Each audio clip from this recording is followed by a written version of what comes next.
Hello there. Welcome back to Top 10 Tuesdays. I'm Scotty. You're not in this week, we are going back to the 80s. Specifically to the top 10 action films of the 80s. That's right. When action films were king. The 80s were the year. It was the decade for horror, but it was also the decade for action. So I've got 10 right here. Okay. We're going to go through them. My picks, personal preferences. I didn't even put Escape from New York in the honorable mentions. I just thought it was okay. A lot of people would put it there. Snake Plissken, sure. I guess I just don't have that big connection to it. So action. I'm talking about the action movies with the guns and the stuff, but also martial arts movies counts as well. So this list would be, amalgamation of that. So coming in at number 10. Some people might not like this, but I'm telling you, I'm getting too old for this shit. So it's Lethal Weapon, the first one. I don't have it by itself. This one. I could add this one. Lethal Weapon. It's the buddy cop movies to end all buddy cop movies. Came out in 1987, the year of my boys.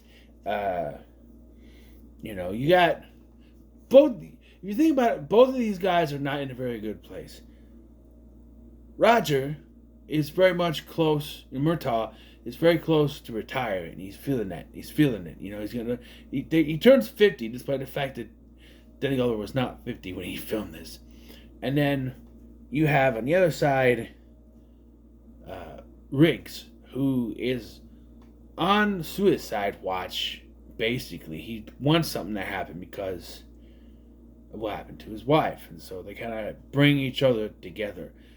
Gary Busey as a villain, I think, is pretty good. Better than the guy in the second one. With Diplomatic Immunity, the guy annoys me. I don't think that Diplomatic Immunity works the way the movies portray it. I don't know.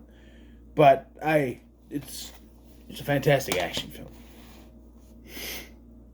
Much like number 10, number 9 is like, why is it so low? It's not a full action film. It's more of a thriller type situation. He's defending himself there on the hunt, and it's First Blood, the first Rambo film. I chose to use the Steelbook for this instead of the regular Blu-ray that I got. But I actually would have given that regular Blu-ray to my friend Brandon if it didn't have a slipcover, but I like this. And I wasn't too high on these movies.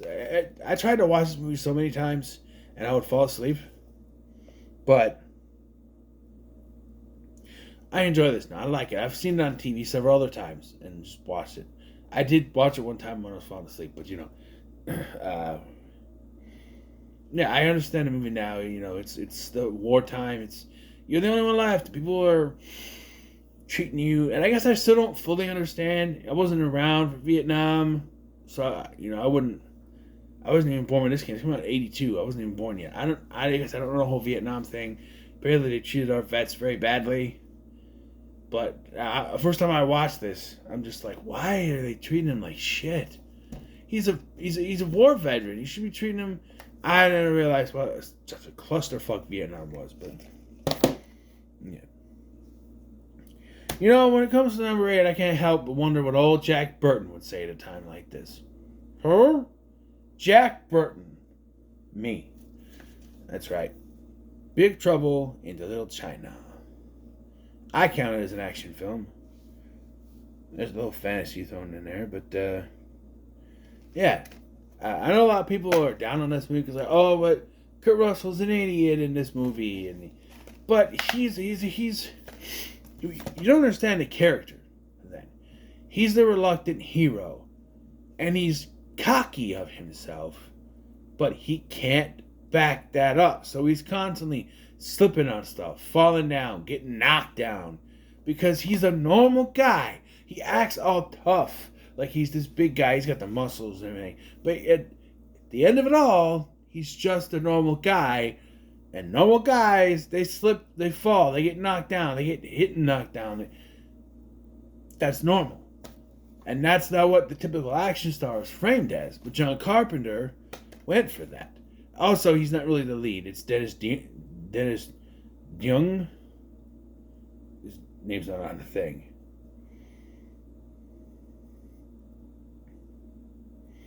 But, yeah. Number 7 is going to be our first look into Jean-Claude Van Damme on one of these lists. And it's Kickboxer. Never surrender. I'm a hero and never surrender. I love this movie. Kickboxer, just, you know, he's doing this for his shidoshi, but is it? No, that's Bloodsport. What is it?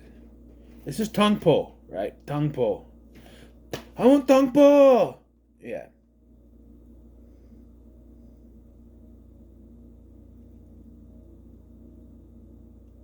His brother. He's doing this for his brother. I don't remember which one was which. Yeah, tongue pull.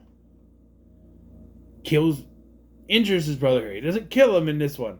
He injures his brother. That's right.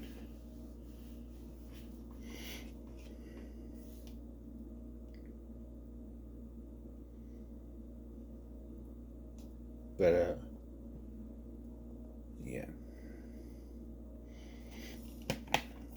I get that and Bloodsport mixed up a lot. Bloodsport's not on the main list. Alright, another one is probably going to get me in trouble for being so low. While I love this movie, I prefer its sequel more.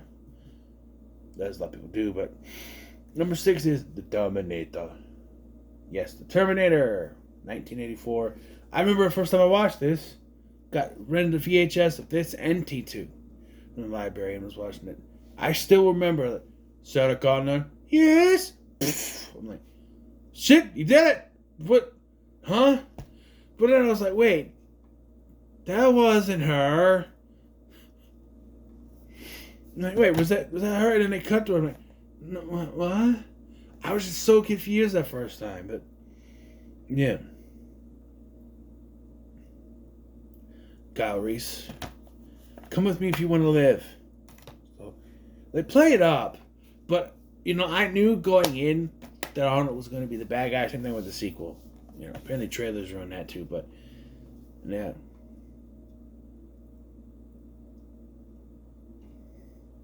What was the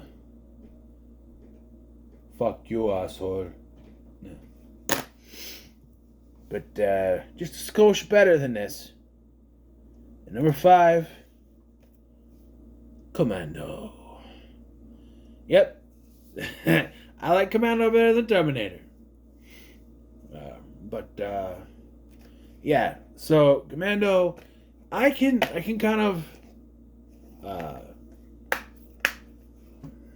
gel with this one more. He's saving his child, and as a father, there are no lengths you won't go to protect your child. Mostly it's within the legal limits, but he does not care, right?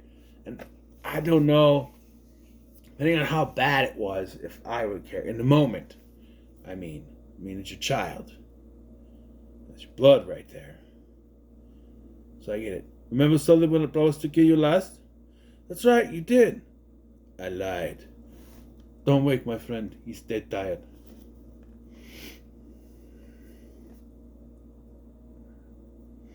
Yeah. Number 4. Roadhouse. That's right. Roadhouse. Number 4.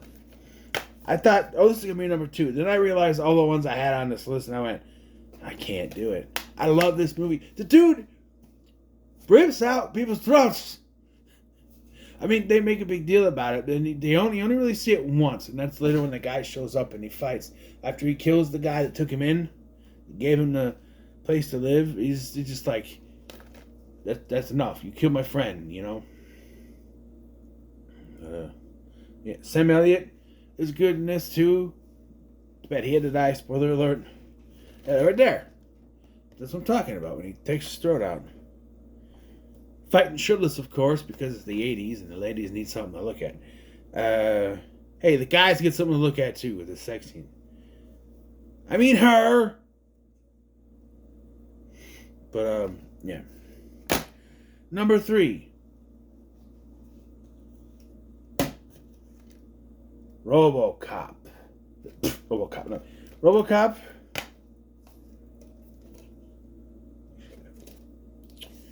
But yeah, again, the year of my birth, 1987.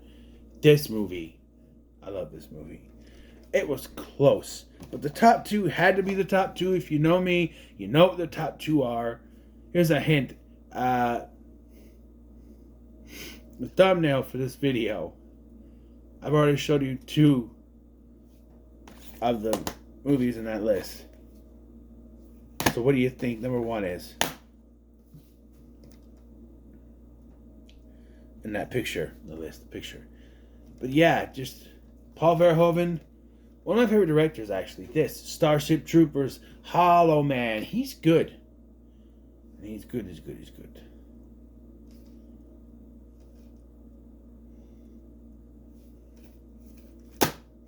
Number 2.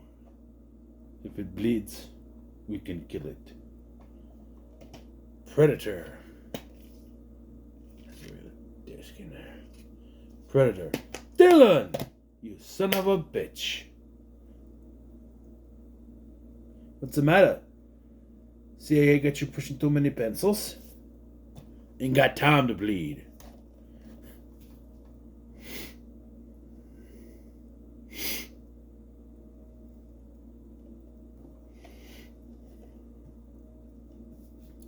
This is one of the manliest movies ever made, man.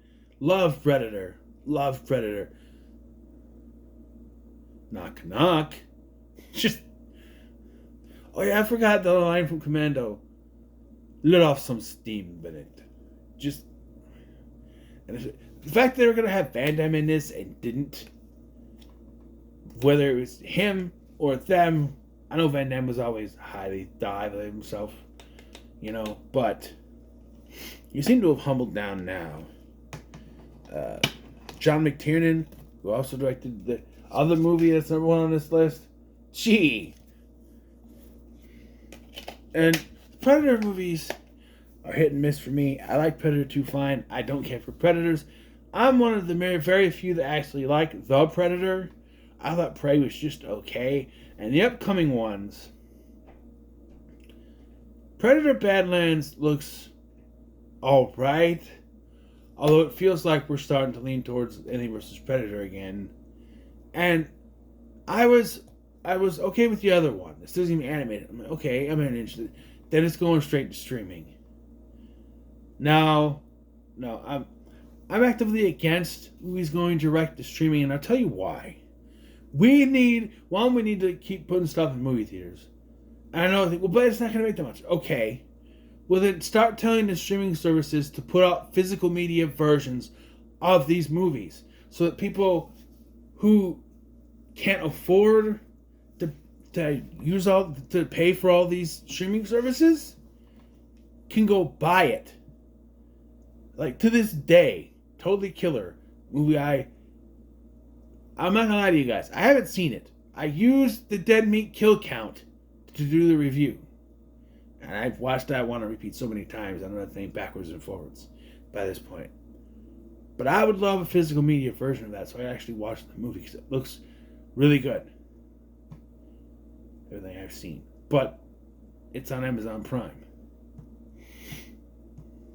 Sometimes Freevee will have it where you could watch it, but yeah, this is still my favorite of the Predator movies. Before we get to number 1, let's look at the honorable mentions. We have Cyborg with Jean-Claude Van Damme. Nice post-apocalyptic movie. Bloodsport. Yes.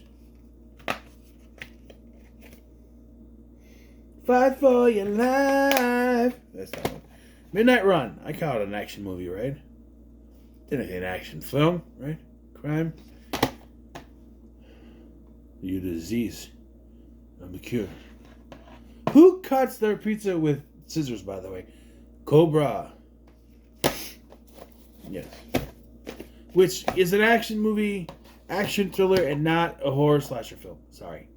Same thing with Terminator. It's not a slasher. I don't know why people call that Terminator horror. It's not. They're not. Sci-fi action thriller. That's it. Has some elements, but I don't really think I don't think there's enough in Cobra to justify a slasher. Maybe Terminator, but Cobra. Number one. Again, with these, I need to say it. Yippee-ki-yay, motherfucker.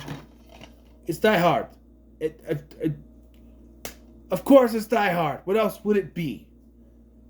How? It's Die Hard. Yippee-ki-yay, Mr. Falcon. No, not that one. It's Die Hard. It's fucking Die Hard. Because it's Die Hard. There we go. Die Hard. Come down, what was your lives? Yeah.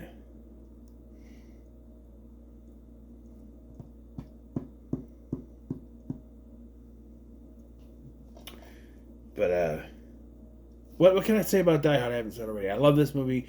It's one of my favorite action movies of all time. It's in my top 10 favorite movies of all time. Die Hard. So, yeah, you knew this was going to be on here. As soon as you clicked the video, you're like, oh, I bet Die Hard's going to be number one. To quote the late, great Ed McMahon, you are correct, sir. So, there it is. What are your thoughts on my list? Let me know in the comments below. What's your list?